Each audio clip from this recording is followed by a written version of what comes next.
In this lecture, we will be solving a problem on a 2-bar truss, which is shown in the left-hand side of the screen. We have to find out the global stiffness matrix, the reactions, the displacement at the node 2, and the forces and stresses in both the members of the given truss. So we have member 1 and member 2. The lengths of the members have been given, the cross-sectional area, and the Young's modulus is specified. Now, going with the sign convention that we have seen in the previous lectures. So, for this truss element, we will have the displacements as follows. This will be Q1 and Q2. This will be Q3 and Q4. And for node 3, we will have Q5 and Q6. Okay. The numbering scheme that we have adopted is for J node, the displacement will be 2J minus 1 and Q 2J. So for node 1, it will be Q1, Q2. For node 2, it is Q3, Q4. And for node 3, it is Q5, Q6. So this is the numbering scheme. Let us take one element at a time. So we have the first element, and node 1, the first element is at the left hand side. So my reference axis starts from here, and this right hand corner is node 2. So in this case, theta is 0. We need to find out what is L and what is M. L, as we remember, is cos theta. Cos of 0 is 1. And M is sin theta. Sin of 0 is 0. Next, let us see for the second element. So let us consider this is node 2 and this is node 3. Let us consider node 2 as the first node. And so this is the angle that we have to measure. Note that this is clockwise, so it will be negative. And to find out this angle, what we need to do is we have the dimensions are given to us. So this is 400 and this is 300. And when we work this out, this angle, it comes to 36.06. So this angle and this angle will be the same, 36.06. So in this case, theta is 36.06 degrees. Now we need to find out L and M for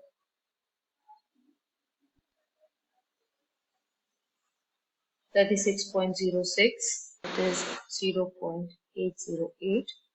That is M is sin theta,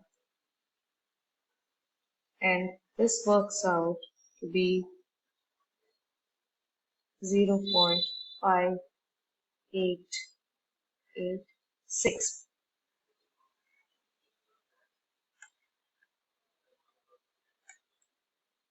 For element 1,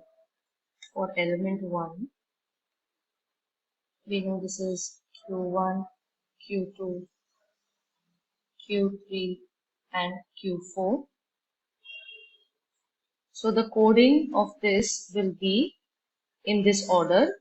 So since we are considering the node 1 as the first node, it will be Q3, Q4. Where this coding is to be used, we will see in a while. Similarly, for element 2, we have taken node 2 as the first element, first node number. So in this case, the coding would be Q3, Q4, Q5 and Q6. This is very important because when we are assembling the global stiffness matrix, if we take it the other way around, the results that we get will be incorrect. So just let me give you an example. Now, if this was the case, like this is element or the bar 2 of the truss, and had I taken node 3 as my first node,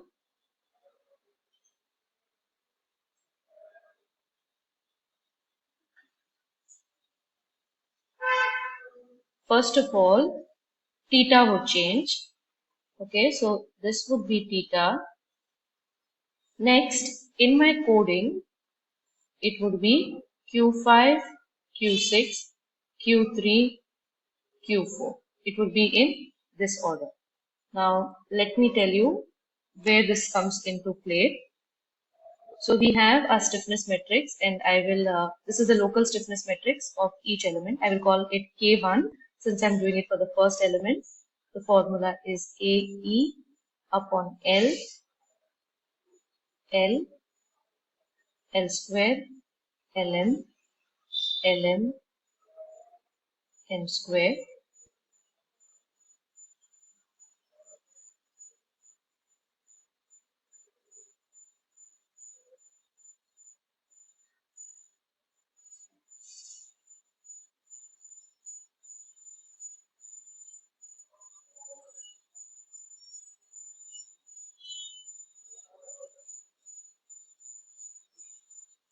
Now I will substitute here, and we have A E by L. L in this case is 1, and if I multiply L for LM, if I multiply 1 and 0, I'll get 0. So it's 1, 0, 0, 0. This will be minus L square. So minus 1, 0, 0, 0.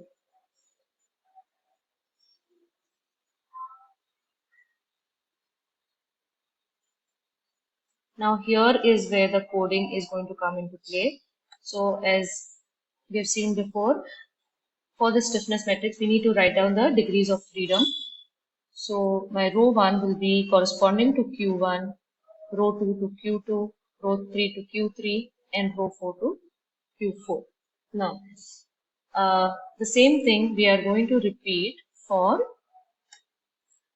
the second element. So K2 equals to AE upon L, and I am directly substituting the formula. So L square works out to be 0.638. LM is minus 4794.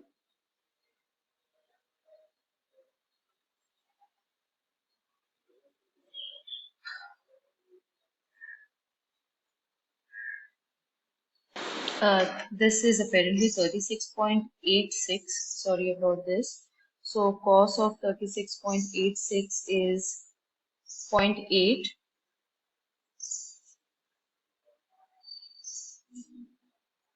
and sine of 36.86 is 0.6.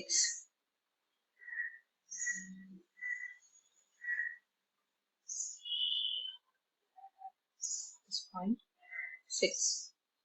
So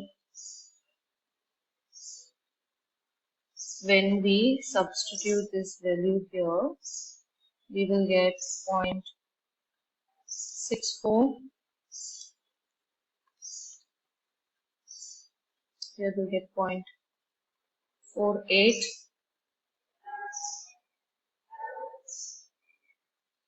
Okay, because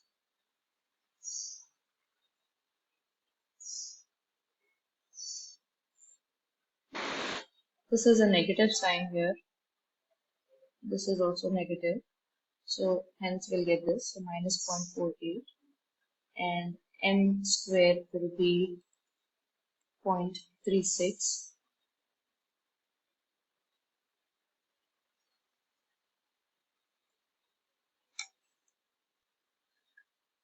So here it will be minus 0.64, 0.48, 0.48, minus 0.36.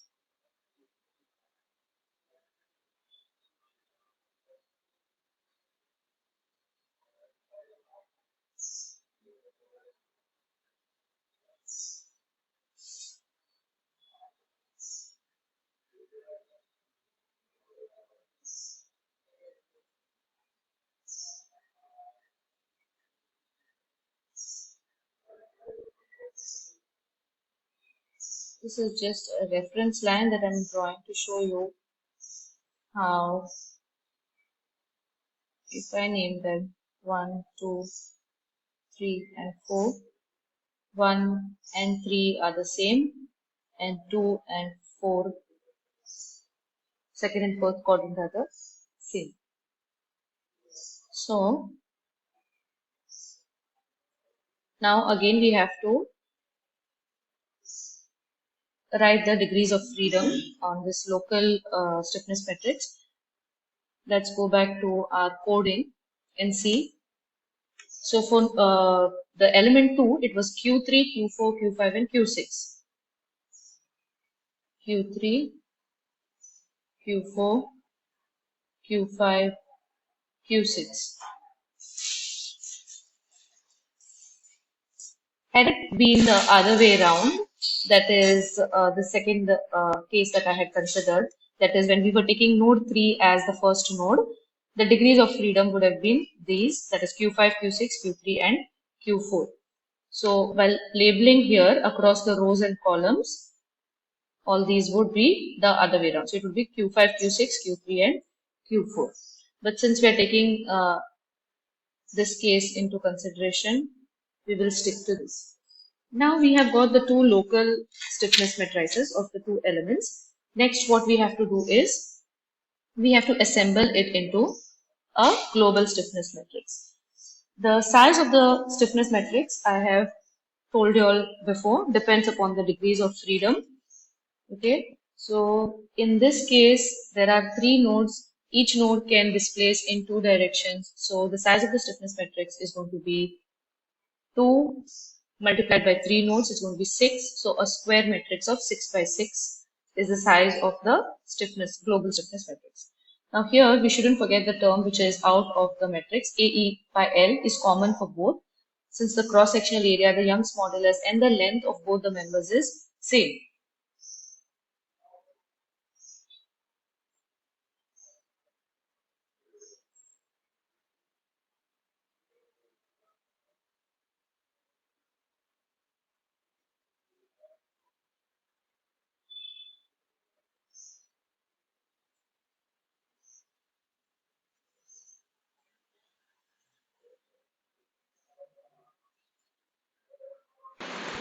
Going back to the stiffness matrices K1 and K2, the rows and columns which will have common terms or where there will be addition is Q3, Q4. Okay, since this appear in both the matrices.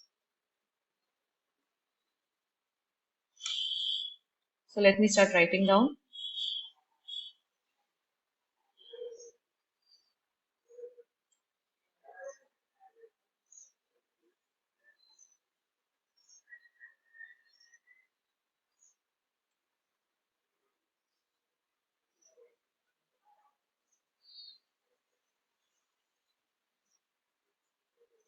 Now for 3, we will have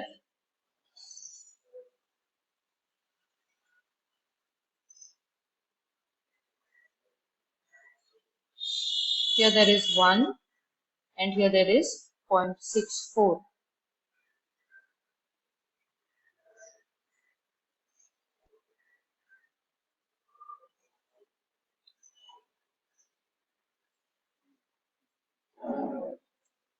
So we will continue with this in the next video.